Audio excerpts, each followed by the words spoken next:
IPL 2026-এর জন্য NOC পেয়ে গেলেন মুস্তাফিজুর রহমান। মুস্তাফিজুর রহমানকে বিসিবি একরকম এনওসি দিয়েই দিল যে গোটা IPL season Mustafizur Rahman available থাকবে কেকেআরের জন্য। শুধু মাঝে 8 দিন মুস্তাফিজুর রহমান বাংলাদেশের জাতীয় দলের হয়ে খেলবে। এক সাংবাদিক সম্মেলনে নাজমুল আবেদিন ফাহিম জানিয়েছে যে 8 দিনের ভেতরে নিউজিল্যান্ডের সঙ্গে ওডিআই সিরিজ আছে। এইবার জাতীয় দলের হয়ে মুস্তাফিজুর রহমানকে খেলতেই হবে, কারণ এই ওডিআই সিরিজ অনেক গুরুত্বপূর্ণ বাংলাদেশের জাতীয় দলের 2027 ওডিআই বিশ্বকাপে কোয়ালিফাই করার জন্য। অবশ্য জাতীয় দলে মুস্তাফিজুর রহমানের মতো একজন বোলার যদি না থাকে তাহলে একটা যে ইফেক্ট পড়বে সেটা কিন্তু সবাই জানে। তো এইবার প্রশ্ন হলো যে মুস্তাফিজুর রহমান যদি মাঝের 8 দিন চলে আসে তাহলে কেকেআরে মুস্তাফিজুর রহমানের জায়গা কি থাকবে? দেখেন, মুস্তাফিজুর রহমানকে 9 কোটি 20 লক্ষ টাকায় কেকেআর এমনি নেয়নি, অনেক কারণ আছে। যদি আমরা কেকেআরের ফুল স্কোর দেখি সেখানে বিদেশি বড় বড় ক্রিকেটার আছে। কেকেআরের স্কোরে Sunil Narine, Rachin Ravindra, Tim Shepherd, Rovman Powell, Cameron Green, Finn Allen, Matheesha Pathirana এবং মুস্তাফিজুর রহমান। তো এই যে 8 জন, এই 8 জনের ভেতরে 4 জন বিদেশি ক্রিকেটার কিন্তু প্লেইং লেভেলে থাকতে পারবে।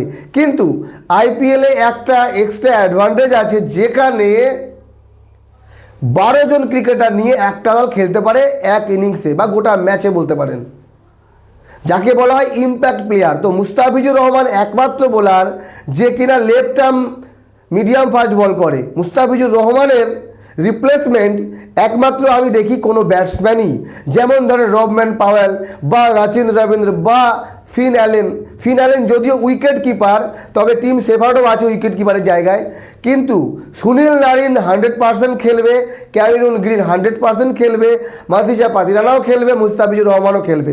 তবে ইম্প্যাক্ট প্লেয়ারের জায়গায় মুস্তাফিজুর রহমানের ব্যবহারটা বেশি করতে পারে, বা মাথিসা পাতিরানা তো আছেই। তো সেই দিক থেকে দেখতে গেলে মুস্তাফিজুর রহমান যদি মাঝখানে 8 দিন নাও থাকে তবুও তার জায়গা থাকবে। আর প্রথম দিকে তো খেলবেই মুস্তাফিজুর রহমান, এবং মুস্তাফিজের পারফরমেন্স নির্ভর করছে কেকেআরে কন্টিনিউ কত ম্যাচে তাকে খেলাবে। প্রত্যেক প্লেয়ার যদি কেউ কন্টিনিউ 3 ম্যাচ 4 ম্যাচ খারাপ করে তাকে অবশ্যই চেঞ্জ করে অন্য কোনো প্লেয়ারকে দিয়ে খেলানো হবে, এটাই নিয়ম। কিন্তু মুস্তাফিজুর রহমান একমাত্র লেফট আর্ম ফাস্ট বোলার, সেই জন্য তার চান্স অনেক বেড়ে যাচ্ছে। তাছাড়া বৈভব আরোরা, আকাশদীপ আছে, হর্ষিত রানা তো মানে প্লেইং লেভেলে থাকবেই। তো বাকি আপনাদের মতামত জানাবেন।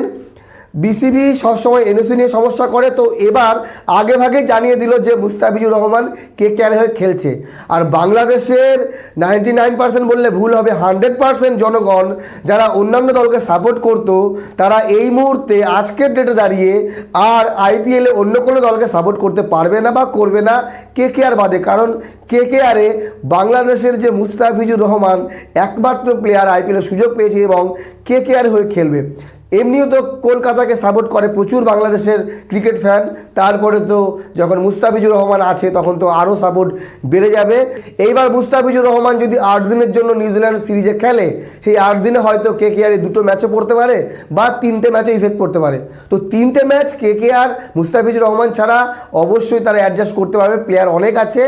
বাকি এতটুকুই বলার আছে যে আগে ভাগে বিসিবি জানিয়ে দিল এনওসি দেওয়া হচ্ছে, মানে অফিসিয়ালি দেওয়া হয়নি কিন্তু 100% পাবে বিসিবির এই অনুমতি যে ভাই মুস্তাফিজুর রহমান যা গোটা আইপিএল সিজন খেলো। আর আমরাও খুশি যে পুরো সিজন মুস্তাফিজুর রহমানকে আমরা পাবো কেকেআর হয়ে খেলবে। মুস্তাফিজুর রহমানের পারফরমেন্স কেমন হবে, যেই রকম পারফরমেন্স দিচ্ছে মুস্তাফিজুর রহমান আশা করি ভালোই হবে। মুস্তাফিজুর রহমান যদি উইকেট না পায় তবু রান কম দেয়। তো আইপিএল এমন একটা টুর্নামেন্ট যেখানে ব্যাটিং পিচ থাকে, আর ব্যাটিং পিচে বোলাররা মার খাবে, এটা স্বাভাবিক। তো সেখানে দাঁড়িয়ে মুস্তাফিজুর কতটা ইফেক্ট ফেলতে পারে সেটাই কিন্তু দেখবে। তো অনেক অনেক শুভকামনা রইল মুস্তাফিজুর রহমানের জন্য। এবারে 2026 আইপিএল মুস্তাফিজুর রহমানের জন্য ভালো হোক, কেকেআরের জন্য ভালো হোক। বাকি আপনাদের মতামত জানাবেন। ভালো থাকবেন সবাই, ধন্যবাদ।